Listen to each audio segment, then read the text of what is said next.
Let's move on to the next session on the theme of a bird's eye view of city planning, reinventing infrastructure and well-being.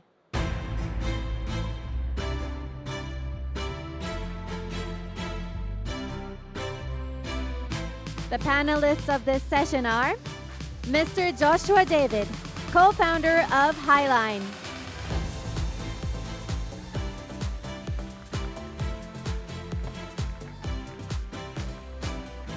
Mr. Atsushi Deguchi, Executive Director and Vice President, Professor at Graduate School of Frontier Sciences at University of Tokyo. Mr. Ynse Deinema, CEO of Robot.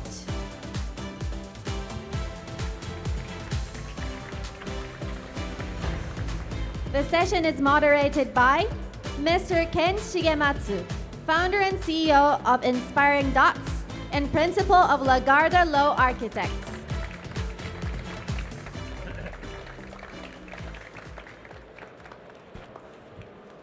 Okay.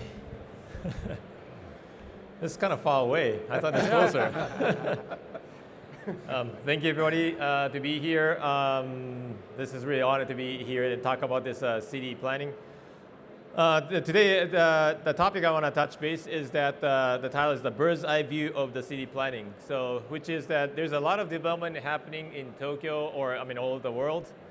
But sometimes you need to stand back and look the city from the bird's eye view to figure it out how the city should be and how to update all the infrastructures. Those things takes time, but usually you leave it later and do the individual development first and try to figure out the overall.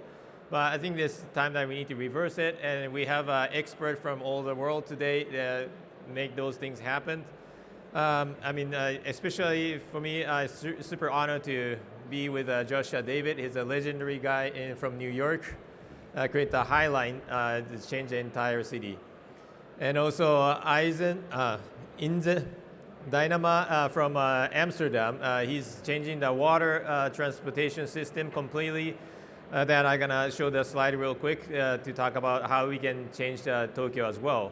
And Deguchi Sensei is also was leading the KK line, converting a highway to the park, and also his main focus is smart city and using the data to manage and design the future of the city. So I'm really excited to have this session today. So let me start with the slide. Oh, by the way, I don't have a clicker.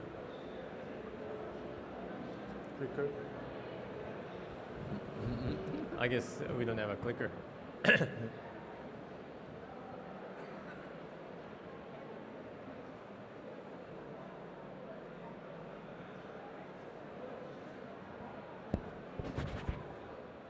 Anyway, maybe I can start and say next, and maybe you can go next. Or he's bringing in now. Oh, here it is. How many? Okay, This is you. thank you. I think there are only two. Forward and back. Okay, quick introductions. I'm Ken Shigematsu. I'm a founder of Inspiring Dots, which is a city tech venture studio. So there's a lot of innovations happening, new technologies, but it's not necessary to figure out how to solve the social issues directly. Usually it's just more like a niche area. But by doing those urban planning and architecture master plannings, I have a lot of clients, like governments has a lot of issues, more social issues, even the developers, corporations. So the Inspiring Dots is the one that tries to bridge over those technology and the social impact and create those venture studio to solve everything. But my main focus is urban planning and architecture design as a Lagarda Law Architects. And what we're aiming is create a place for creativity. It's really hard to find a place that if you go there, you somehow get inspired and motivated and you want to do something to the world. And that's the city we want to create. And I always say this, that is a center of expression, which means that if everybody can be honest to your curiosity and free to express that, that would be the ideal city. And that's the city I want to create. And there we have many good examples they're going to show later. But to make that happen, I'm thinking there's like 4 keywords. First one is the critical mass. Even if there's an internet, it's all the virtual world, still the critical mass is the key to make those energies, things happening in the city. And the people there should be diverse, and the city itself should be very experiment. So it's not like a one-time fix, done, and go next. It usually has to be flexible and keep updating with the communities. So make that happen, it's not just building the building. It should be related to the community or the park or the surrounding context. And that is where the infrastructure comes in. And this is one of the examples we did in China, that we truly integrate the park with all the other activities together. And that's the strength of the city. So I just want to throw 2 topics. First one is the Tokyo G Line. I've been talking about this for the last 15 years. My goal is that there's a C1 in the middle. It's a 14.7 kilometer big loop.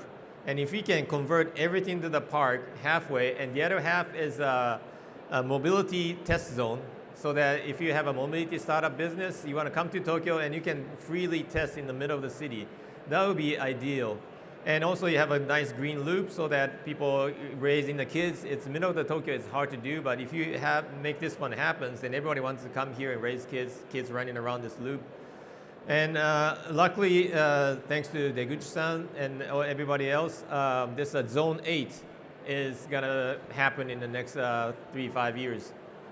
So Deguchi Sensei will explain a little bit more in detail later. But so this is the vision that is right now. It's a highway, but it could be like this. Even from below, it could be like this.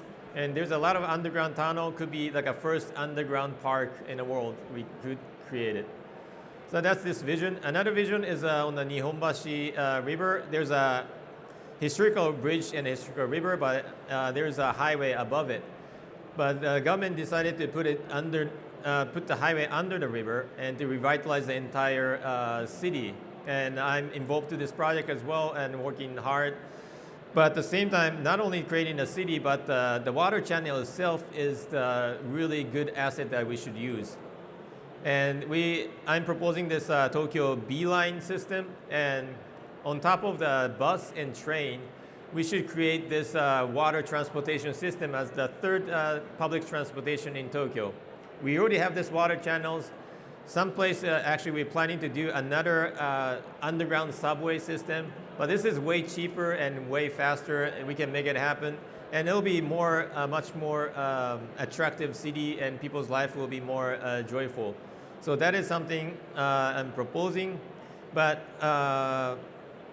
finding a skipper and the skippers and paying them the labor fee is the key. So I think we have some solution today. So that's why we're going to talk about it. Odaiba itself is, if you go to the water edge, it's so dark. It's unfortunate. I'm dreaming that it's going to be the image like on the right. If you make the city accessible from the water, this could be Odaiba, and that is so much potential here. I want to do the Formula 1 Odaiba someday. I just drew this course and just having fun. And then lastly, I want to touch base the AI Smart City experimental city. So this is one of the projects I'm working right now, that creating the AI Smart City test field, but at the same time, we could do that on the virtual reality. So this is thanks to space data. We're teaming up with the space data, creating the digital twin. Their resolution of the digital twin is so high resolution that not like a JPEG image on top of the model. The AI system detects the material, so create this really high resolution digital twin. So if you integrate the traffic data and everything, right now it's just the data, but also this one is directly explain you how the experience is going to be. If you change the traffic this way, how your life is going to be. You can imagine and experience for this digital twin. So all this mixture is something I think Tokyo has all the potentials we can do, and we want to discuss today. So Josh, in this context, you make this a highlight and completely change the neighborhood. So that is definitely the bird's eye view of the city planning. So could you please explain what you've done and all the backgrounds? Absolutely. I just want to see if I can get my first slide up here. There we go. Hi. As Ken said, I'm Joshua David, co-founder of the High Line, which is an elevated public park that's built on top of an old railway viaduct in New York City. And I want to thank Sushi Tech organizers and Ken for so warmly welcoming me to Tokyo and to this event. Thank you. There we go. The Highline today is visited by over 8 million people every year, and it's one of New York City's great success stories in our recent time.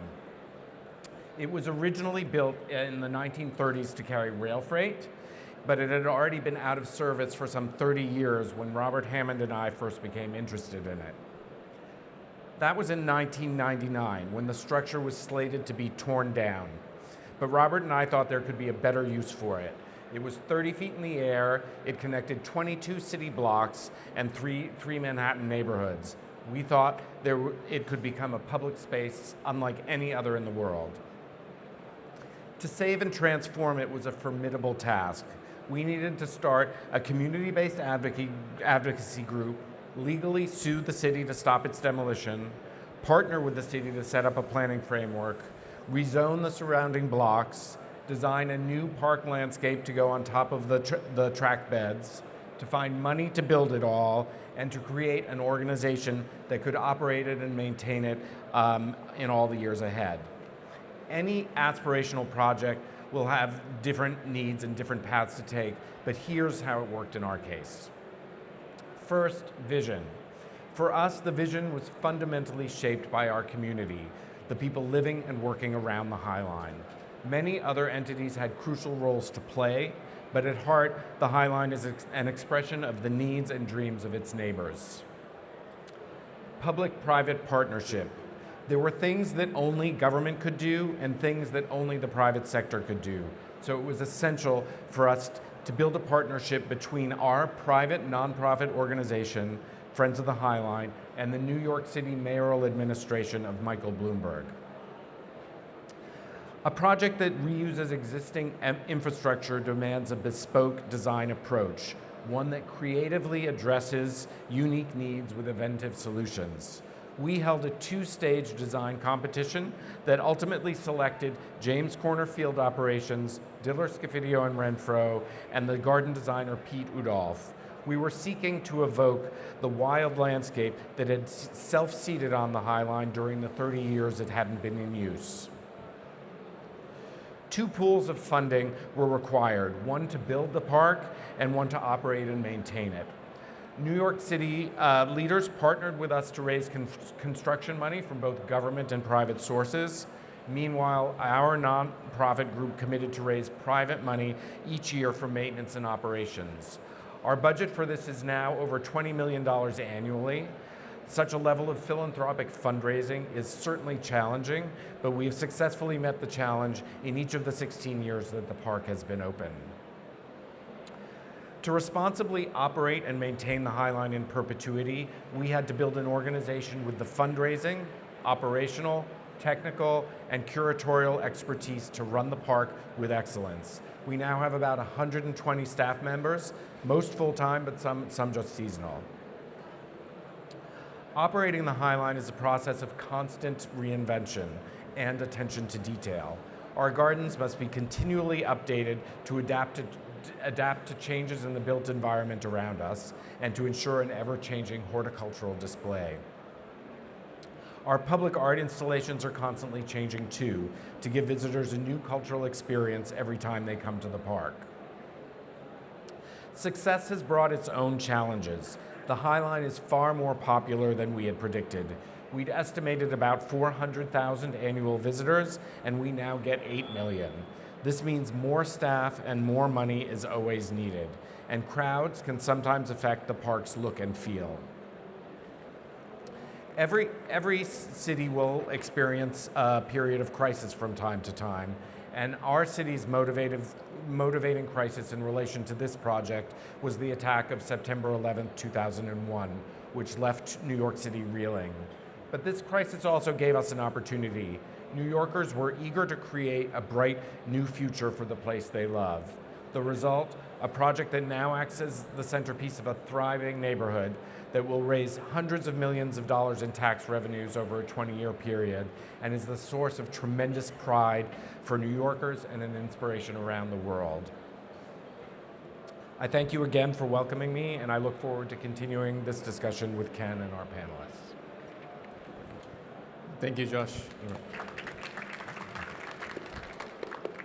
Okay, so now expertise from the waterfronts and the new transportation system. Yeah, Is thank you it- so much. So my name is Ynse Deinema. I'm co-founder and CEO of Rowboat. I'm also a sailor and a boat enthusiast, and I love technology, so I'm very honored to be here on this stage with these panelists and an invitation by Ken, so thank you so much for having me. We say that the future is on the water. Our startup is located in the Netherlands, in Amsterdam, and we are surrounded by water. At the same time, our city is very crowded, and we think that there's a big opportunity to have more transportation on the waterways instead of on the congested roads. And we're doing this by lowering the threshold for operators to use boats instead of cars and trucks. By automating the navigation, we make shipping more safe, more affordable, and more comfortable. Our company is a startup. We're actually a spin-off company from a research project that already started back in 2015, where we collaborated with robotic scientists from MIT. And what you see here on screen is a rowboat. It's a water taxi. So this is a boat that can operate without the need for a skipper.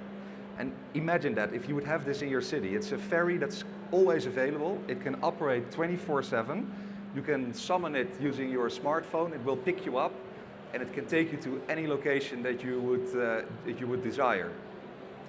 We also made another concept, and that is not for mobility, but that is for logistics. And the boat that you see here is meant to be a rubbish collector for household waste. So currently this is done with trucks over these historic bridges and quay walls, which are literally falling in the water because they were never built for that weight. Why not use the existing infrastructure, the canals in this case? So the technology of both boats are similar. We use sensors to detect obstacles, and then the data is processed on board, and the vessel can then make decisions on its own, and it can avoid obstacles and then continue its path. And the data sets that we're collecting right now in all of the pilots that we're running enable us for constant improvements of the technology. So why are we doing this? So like I said, it's not only a problem in Amsterdam, this is a global thing. Transporting people and goods in these crowded cities is becoming more and more of a challenge. And at the same time, there's a lot of people living in and around the waterways, and it seems that the water infrastructure is heavily underutilized. This was the first thing that I noticed when I landed in Japan and traveled to Tokyo. There was these beautiful rivers, but where were the boats? So I think it's a big opportunity. So how do we solve this problem by adding automation? And we can do that as a retrofit on existing boats, but we can also implement it for new builds from the beginning. And then you end up with a rowboat with various degrees of automation. And I'm 100% convinced that in the near future, all new built vessels will have some certain extent of this technology integrated in them, just like we're used to with modern day cars. With the ADAS systems like adaptive cruise control and lane assist, you can do that on boats as well. So it's not always fully unmanned, it can also be support systems. A quick rundown of the technology. So we have the core module, that's a heavy compute, a connectivity solution, and a user interface.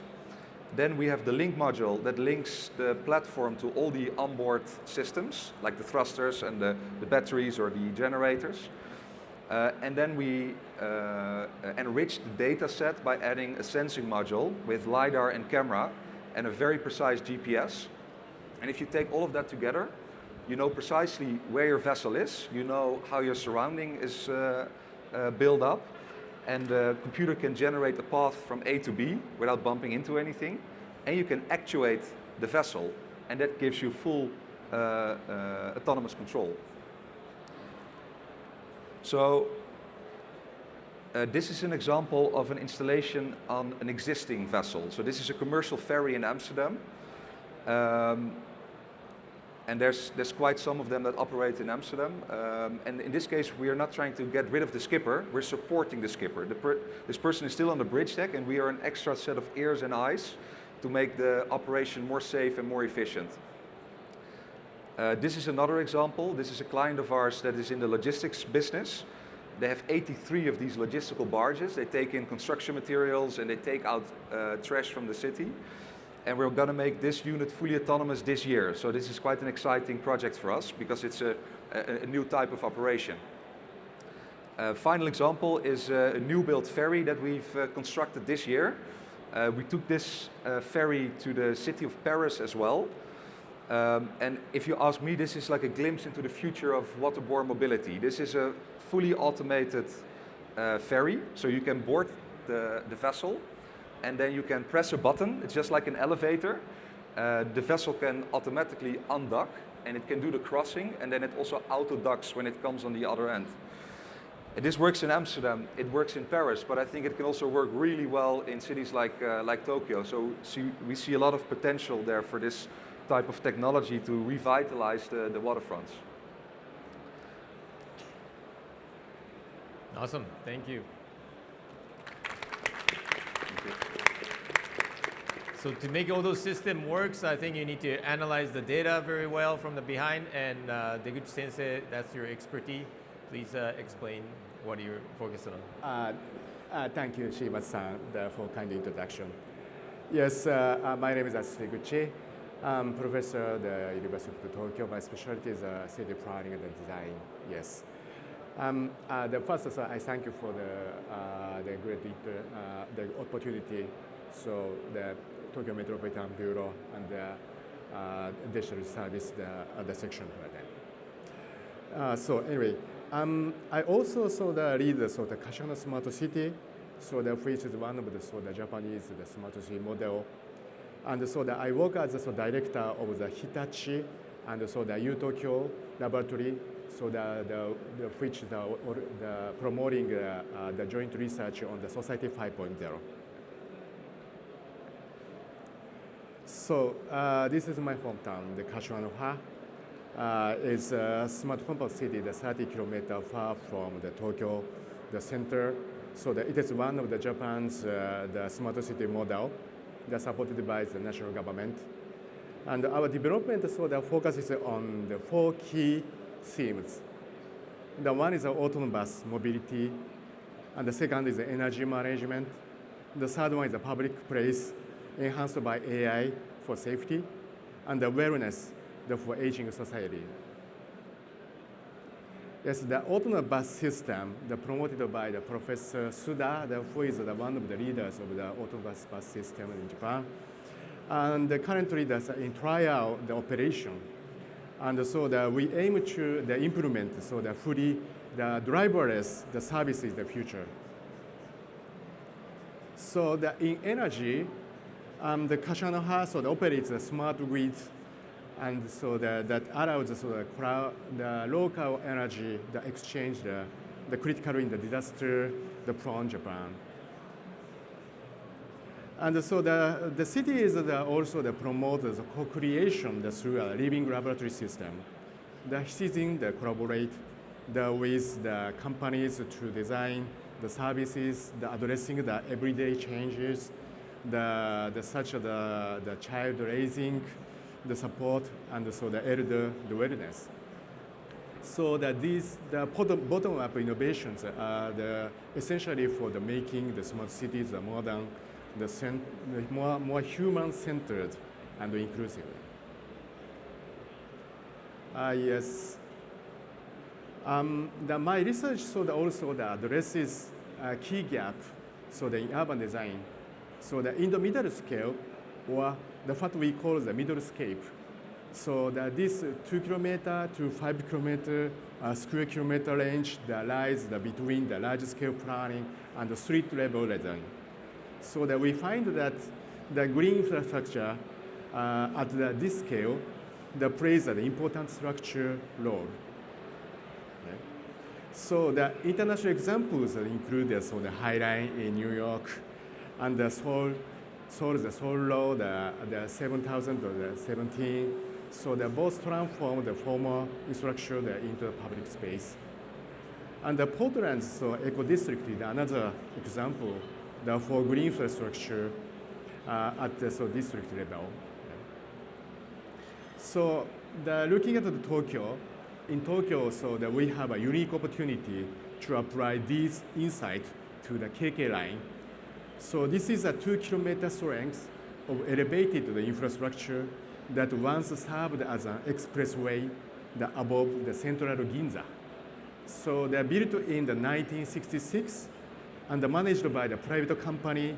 The KK line was officially commissioned in April 2025, the last month. The plan is to convert the rooftop into the continuous pedestrian greenway by the 2030s or 2040s. So they're waiting for that. And before its enclosure, so the 2-day pedestrian experiment was conducted in May 2024, the last year, just 1 year before. So my research team at the University of Tokyo participated in analyzing the pedestrian, the behavior, using LiDAR sensors and digital technologies.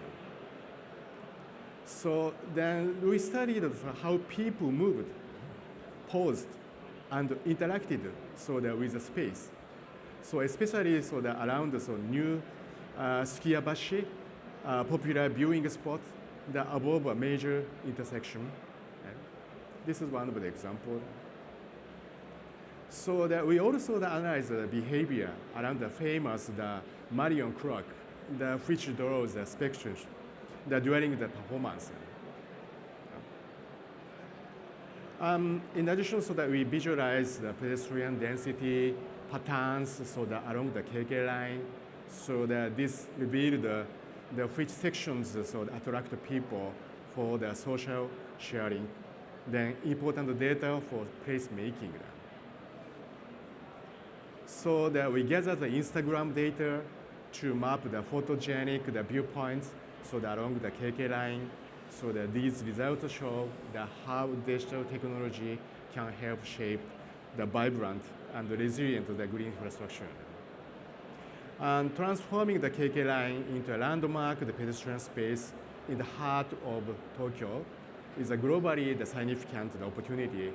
So that it combines the smart technology, the inclusive design, and sustainability, so that all core values of the Society 5.0. Through this project, so that we are not only reclaiming the infrastructure, but also the reimagining how Tokyo can improve the well-being for its citizens. Yeah. Thank you. Thank you. Thank you. So I agree. I mean, it's very important to focus on this a middle scale. If it's just too small scale, I think it's the data is limited. But if it's too broad to solve the entire Tokyo, I think the picture is too big and you don't know what to do. Mm-hmm. So focus on the middle scale. I agree that's very important, and analyze the data. But even the middle scale, like a Highline, you're gonna go through multiple different neighborhoods, right? And so that's the challenge of any new infrastructure updates. You need to talk to all those different neighborhoods and somehow get the commitment from each community, get some ideas from them, how to involve them. I think there's a lot of challenges exactly implementing the Highline idea to the neighborhood. So what was your strategy to make that happen? Yeah, Josh. Well, we had a strategy of really bringing the community together around the Highline for a number of different reasons. One, we wanted them to have a sense of ownership of place, to really feel like it was theirs, because we thought that was really important for the life of the park going forward. We wanted their input in design and planning, because we felt that they know the neighborhood better than anybody. They know what's needed better than anybody, and the park would be better for their input. But thirdly, a big challenge in projects like this is building the public will to get them done. For all of the challenges that go along with a project like the Highline, one of the biggest ones is getting the decision makers, which are a combination of elected officials and business leaders, to sign on to them. And particularly with the elected officials who have the ultimate power to decide whether a project like this goes forward or not, they tend to be very risk averse, and taking on something like, now the High Line exists so other elected leaders can point to it and say, oh, that's successful, we want one of those, we want one like that. But at the time we were doing it, it was unprecedented, and it was a level of risk that a lot of elected leaders don't want to take on. So you really need to show them that they have backup in their community and their constituents for them to be willing to take it on and move it forward. And so really community organizing as an expression of public will is something that's really important to get a project that might not otherwise be implemented. But at the same time, it costs a lot of monies, and usually those like a big development happens together with it to help all those economy as well. And but then usually they make those like a gentrification comes in, and it's gonna compete with the local communities. So how did you solve that conflict? I think the gentrification has been evolving over an issue in New York, as an issue in New York City. I've lived in New York City for close to 40 years now, and it's been a constant theme of things that have happened all over the city in all sorts of different environments. So it's a bigger issue than one that I really fully comprehend the powers behind. But I think one of the New York City today and the way that it's establishing its priorities is a little bit different from the time that we were developing the High Line. At the point that we were starting the High Line, we were in a post 9/11, post September 11th attacks mode, where economic development was at the forefront. That was the thing that everybody was looking for, was economic development, and the High Line was a great engine of that. One, by the way that the neighborhood was developed around the High Line has led to an increase in the tax base around the High Line that is going to make the city hundreds of millions of dollars, if not billions. And now there's a different priority in city government, which is really about housing creation. Because we have a housing crisis in New York City, as do many cities across the country. So I think if the High Line were to be planned today, the way the planning for the development around the High Line would probably be a little bit different in terms of the amount of housing that the buildings would probably be bigger. Some people think that they're too big already, but I think if it were to be done today, you'd have even bigger buildings with more housing and more affordable housing in it, because that's now a citywide priority to really maximize housing potential in all environments all across the city, because housing affordability, which gentrification is one part of, but not the only part of. Part of it is just a lack of housing construction in New York City. So I think there would be differences in the way that you would do it today from the way that we did it. Nice. I mean, in a similar sense, I think this could be a challenge for Tokyo as well, especially around the KK lines. And I mean, it doesn't have to be KK line only, but if you try to update the city, that kind of conflicts and that's something we need to deal with it. But from the data analysis point of view, just not only the behavior of the people, do you think those smart city idea, data-driven city planning idea could help to solve those issues? Deguchi-san, please. Yes, may I back to my slide? Yes, thank you. Yes, thank you for the good questions. I believe the key is to the embedding smart cities so that into the urban infrastructure lies, so that in the shared understanding of the concept of society 5.0. Then so that this 5.0 vision, so that which was officially proposed by the national government in the year of the 2016, and society 5.0, the envisions for the future, so that with the cyberspace and the physical space deeply so that integrated. And so that they bring that to the economic growth and so the resolution of the social challenges. And this framework is very important. So because it's so that basement so that to share as a so the philosophical foundation in Japan's national government and the citizens. Okay. Then, so that in our research, so that this is our research concept. So that we explore how big data can guide the sustainable urban development. So that in central Tokyo, so the high-rise development, so that will likely continue that, but without the strategic interventions, so that these could increase the environmental burdens. That's why, so that we propose using data on land use change and pedestrian flows, so that to drive the behavior change among both the individual and developers.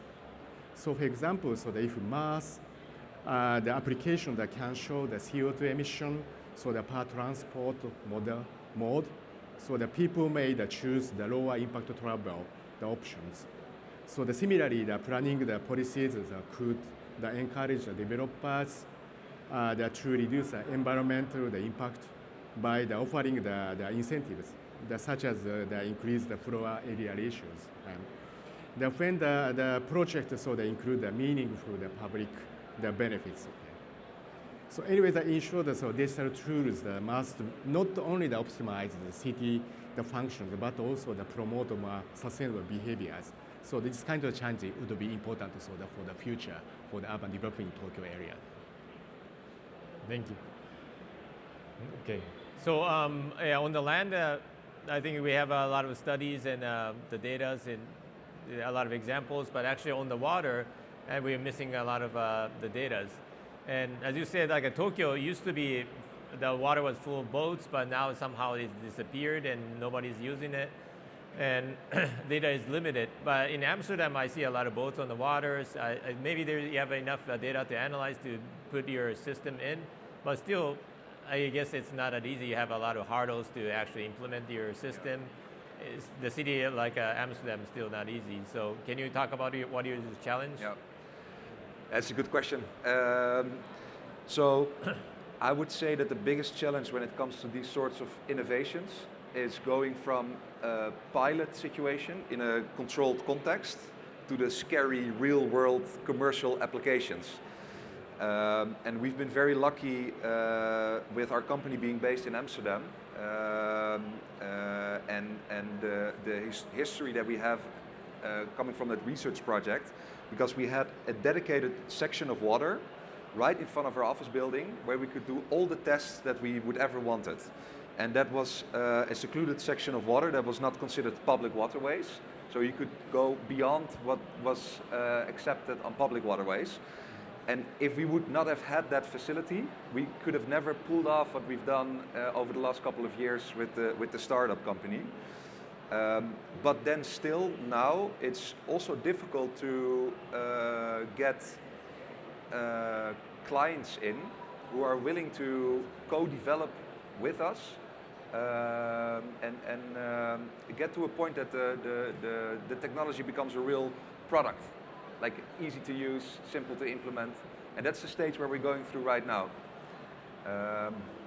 So I would also recommend a city like Tokyo, if they are serious about revitalizing the waterways, make room for experimentation, support pilots, and work with young startup companies and with research institutes. That would be my recommendation. I see. Yeah, I think that's one of the key to any startups. You need to just have a test field so you can do a try and error all the time to collect the data as much as you can. Yeah, that's very critical. And I think the City of Tokyo has some programs that is providing some of those kind of supports. So I think it'd be great that if you can be involved part of that and just test out and prove that the system works and help our infrastructures. That's great. So actually, we started running out of time, so we need to talk about the next topic. So after all the implementation of those new ideas and infrastructures, sometimes, especially smart city, I always feel that smart city sounds great and analyzing all those data, make everything more efficient, but it's kind of hard for people to realize how exactly it's gonna help my daily life every day, how my quality of my life is gonna be better. So maybe start with Deguchi Sensei. If you can talk about your study and how you can translate that to regular people how to improve their life? Yes, thank you very much. Yeah, thank you very much for the good question, the key issue. May I back to the slides so that I prepared some of the slides so that for this kind of issue. Now, so our research project is not only the smart city, but also the startup, the innovation district. Now, so I think the smart city is still the continuous name, but the meaning of the smart city is changing the year by year. Now, so I think the near future, so the smart city, so that should be combined with the innovation district, so to foster the startup. Okay, this is our research concept. Yeah. Then anyway, the smart cities are not just so optimizing infrastructure, and so they are about creating the urban environment so that for people that genuinely that want to live and work. Okay, furthermore, so that is important urban environment supported by the strong anchor institutions like universities and research institutions is giving rise to the startups.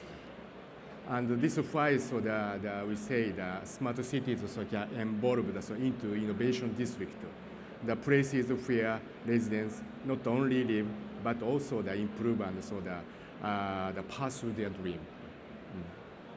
That's the future image of the smart city. Okay. Yeah. And also you have another keyword saying well-being, so this kind of relates to some well-being of the human's life. Yes, the key issue is looking at the Tokyo Central area. Yes, there are very diverse the neighborhoods. Right. Yes, and so there are many of the ongoing the urban development project. So if the urban development is they're paired with support for well-being and the entrepreneurship, so that we can transform cities into the hubs of the creative energy and energetic and the inclusive prosperity.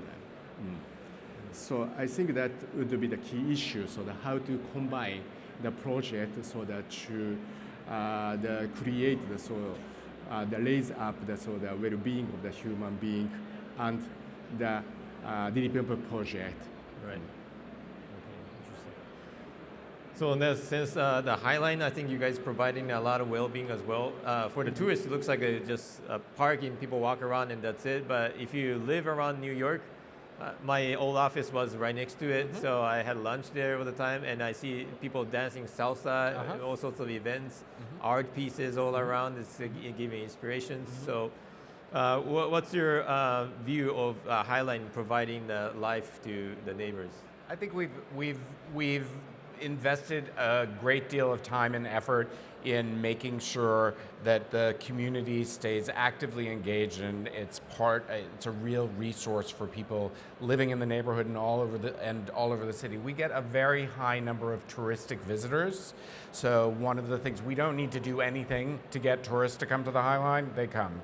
But we want to make sure, so as much as we're glad that they come, they're not our priority in terms of the way that we set up our programs. Our priority is our local community. So we run programs all year long that are educational, cultural, skills development, all sorts of different things to make sure that our community remains focused on the Highline as a central part of their lives. And I think for a while, when the first influx of tourists came, it was a little bit of a challenge. People said, well, in the neighborhood, we're like, well, wait a minute, this isn't our park anymore, this is the park that tourists come to.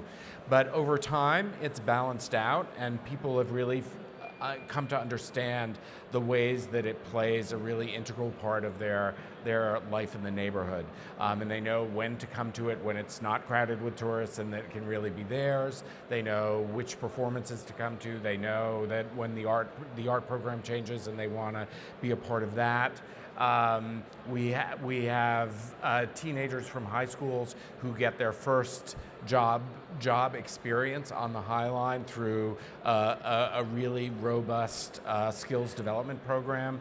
And so it's one of the places we put our biggest investment in, is making sure that it continues to feel an integral part of the lives of the community members who ultimately made it happen to begin with. I see. So in Amsterdam, when you do the new transportation system, are you also like engaging with the community around the rivers? And I'm a waterfront lover, so I'll have to be next to the river. If I have a boat, that'd be great. But maybe some people forget about it. But you have any like a community engagement to educate how it's gonna be better? So when we had the ferry in Paris, we conducted surveys, and also there's studies done on this topic. People are generally happy when they are in or around the water. And the nice thing about a ferry, you can see it as a shortcut in the city. It's like a flexible bridge, almost. So, yeah, imagine not being stuck in traffic, not being on a super busy subway station, but on a ferry floating to your next destination. It's quite enjoyable. Right. I think that's a beauty. Yeah. And also it feels better, COVID-free. It's fresh air, so you don't have to stuck in the subway. So I think it's getting our time. So let's have a last word for everybody. I mean, Tokyo has so much potential for me. Everybody should be more confident and do more fun stuff. I think maybe your first time in Tokyo. You've been, I mean, both of you did a good tour. I think you understand the situation in Tokyo now, but can you give like a one word each for city of Tokyo and what you see, what's the potential, and any good words? So maybe start with Ynse.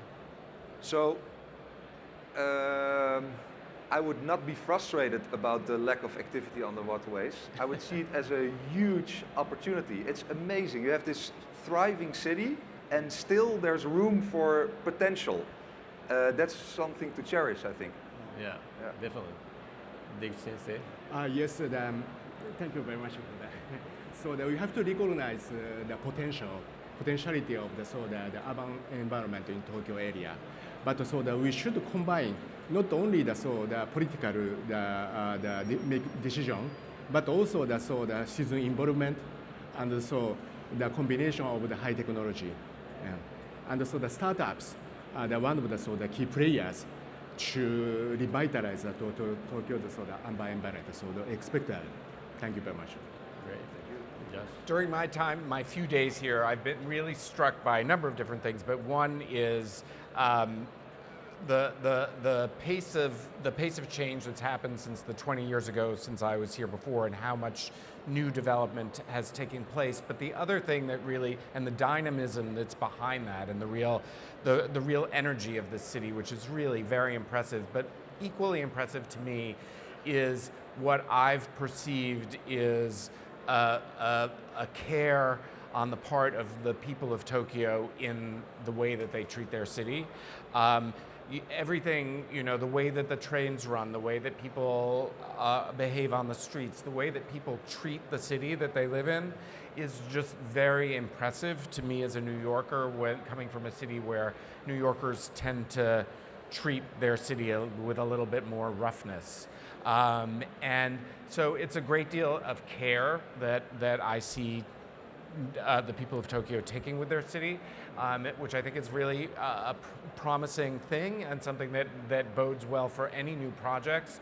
And we were hearing a little bit about pilot projects before, and I would really think that for any ambitious new project in Tokyo, pilot projects are really very impactful. We had the Plaza program in New York City, which we pedestrianized Times Square. Everybody hated it until a pilot was done, and then everybody loved it.